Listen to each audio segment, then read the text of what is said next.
ഞാൻ ദൈവത്തോട് ചോദിച്ചു, കർത്താവേ 2026 ഞാൻ സഭയോട് എന്ത് പറയണം? ദൈവത്തിന്റെ ആത്മാവ് എന്നോട് പറഞ്ഞൊരു ദൂത് ഞാൻ പറയാ.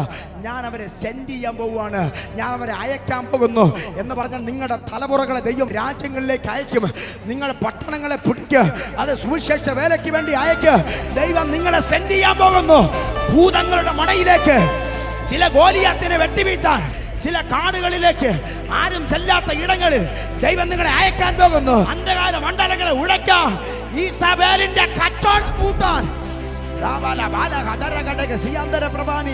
ഇസബേലിന്റെ അടിത്തറ ഇളക്കാൻ അഭിഷേകം ചുമന്നൊരു തലമുറ ഇതിനകത്ത് ദൈവം അയക്കും. യേശുവിന്റെ നാമത്തിൽ നിങ്ങളുടെ കുഞ്ഞുങ്ങളെ രാജ്യത്തിന്റെ വാതിലുകൾ ദൈവം തുറന്നു തരും. ആമേൻ. അസാധ്യമെന്ന് പറഞ്ഞ മേഖലക്കകത്ത് ദൈവം നിങ്ങളെ അയക്കാൻ പോകുകയാണ്. 2026 ദൈവ പദ്ധതിയിലേക്ക് നമ്മൾ കയറാൻ പോകുന്നു. ദൈവം എവിടേക്ക് നമ്മളെ സെൻഡ് ചെയ്യാൻ പോകുന്നു. ഇത് ഞാൻ പറഞ്ഞുകൊണ്ടിരിക്കുമ്പോൾ എൻ്റെ ഓർമ്മയിൽ വരുന്നൊരു കാര്യം പറയാം.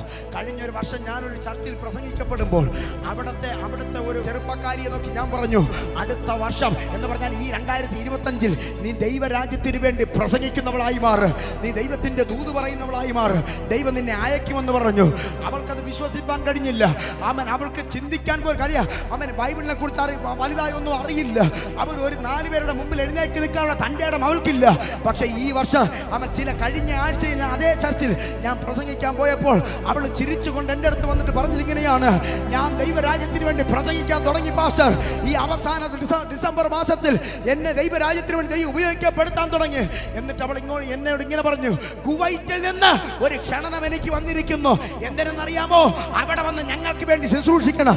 ദൈവ പൈതലെ കഴിവല്ല ഉയർത്തുന്നത്, അവൻ സാമ്പത്തികമല്ല ഉയർത്തുന്നത് ദൈവമാകയാ. ഇന്ന് രാത്രി ഞാൻ പറയുന്നു, ദൈവം സെൻഡ് ചെയ്യുന്നു, ദൈവം നിന്നെ അയക്ക്.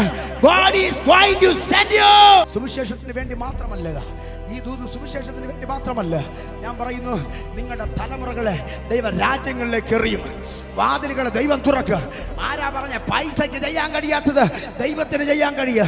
ഇവിടത്തെ ഒരു ഭൂതങ്ങൾ വിചാരിച്ചാൽ നിങ്ങളുടെ നന്മയെ തടയാൻ പറ്റത്തില്ല. കാര്യം അവൻ അയക്കുന്നവൻ മനുഷ്യനല്ല, അയക്കുന്നവൻ അധികാരമുള്ളവൻ, നിന്റെ മേൽ അഭിഷേകം പകർന്നവൻ. നിന്നെ അയച്ചാൽ തടുക്കാൻ കഴിയുന്ന ഒരു ഭൂതവ് ഈ മണ്ണിലില്ല. അർത്ഥം ദൈവം അയക്കാൻ പോകുന്നു.